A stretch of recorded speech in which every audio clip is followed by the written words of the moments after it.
Irenaeus of Lyon helpfully pointed out that Paul does not reject the substance of flesh, but shows that the Spirit must be infused into it. The picture that Paul is painting for us here can only be understood when we see flesh and spirit as one in humanity. John Chrysostom puts this quite forcefully. Quote, "Are we to cut our bodies to pieces in order to please God? Should we become murderers in order to practice virtue? You see what inconsistencies result if we take these words literally. What Paul means by the flesh in this passage is not the essence of the body, but a life which is carnal and worldly, serving self-indulgence and extravagance to the full." End quote. He goes further, reassuring us that Paul does not mean that those clad in the flesh are incapable of pleasing God. Rather, he is speaking of those who, in John Chrysostom's words, quote, "put no store by virtue, whose thoughts are totally carnal and who are caught up in the pleasures of that kind, paying no attention to their soul, which is incorporeal and intellectual." One benefit of normal life grinding to a halt as it has is that, with the exception of those who are working on the front lines, and may God bless the vital work that they're doing, we all now have plenty of time to pay attention to our soul.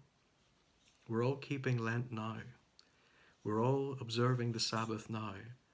We're all living like monks now, some of us. And I would encourage you to use this time to really examine where you are in life with God. There's only so much Netflix that you can watch. I would advise that you look at your current personal daily devotional routine, and I would double it. I would really get to know the Spirit that dwells within you. Really engage with that. Take your fear and your anger and your sadness and even your boredom to the Lord in prayer. What else would you be doing with it? Back to John Chrysostom. He makes sense of Irenaeus' view of spirit fused into flesh, first by observing that, as we can see for ourselves, some things are good, some are bad, and some are indifferent. While according to John Chrysostom, quote, "the soul and the flesh both belong to things indifferent, since each of these may become either good or bad. The spirit belongs to things which are good and can never become anything else, and the mind of the flesh, i.e. wickedness, belongs to things which are always bad." Notice the use of the phrase, mind of the flesh. Theodoret pointed out that Paul is not telling us to leave the body, but to be set free from the wisdom of the flesh. That is, free from the kind of wisdom that tells us to bulk buy spaghetti hoops and toilet roll. Rise above that thinking of the flesh, because you can see that in bulk buying the spaghetti hoops and the toilet roll that you're depriving others, and that you don't have the Spirit of Christ in you when you act in such a way. And to lack the Spirit of Christ is to be godless. When Paul uses the term Spirit of Christ, he isn't saying that the Spirit is Christ, but rather that anyone who has the Spirit has Christ as well. As John Chrysostom put it, quote, "where the Spirit is, there is Christ also. Wherever one person of the Trinity is present, the whole Trinity is present too. For the Trinity is undivided and has perfect unity in itself." End quote. It is a powerful thing in these extraordinary times when we all need to pull together as a community to support one another, to be able to see God as persons in perfect unity. What a powerful thing it is to be able to say that that is the God in whom we place our hope. Paul paints a vivid picture of this God when he says, quote, "the Spirit of him that raised Jesus up from the dead." It is, I dare to believe, by the grace of this God, that we see the infusion of spirit in the flesh that Irenaeus described.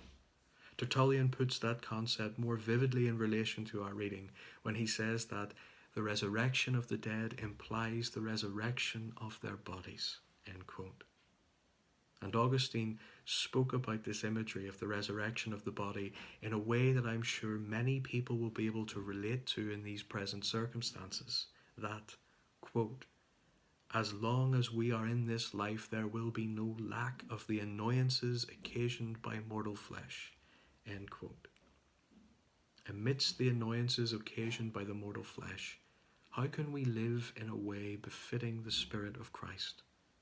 Polycarp put it this way, quote, he who raised Christ up from the dead will raise us up also if we do his will and walk in his commandments and love what he loved, keeping ourselves from all unrighteousness, covetousness, love of money, evil speaking, false witness, not rendering evil for evil, or railing for railing, or blow for blow, or cursing for cursing, but being mindful of what the Lord said in his teaching.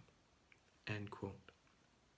Now let's remind ourselves of what the Lord said in his teaching. Thou shalt love the Lord thy God with all thy heart, and with all thy soul, and with all thy mind. This is the first and great commandment.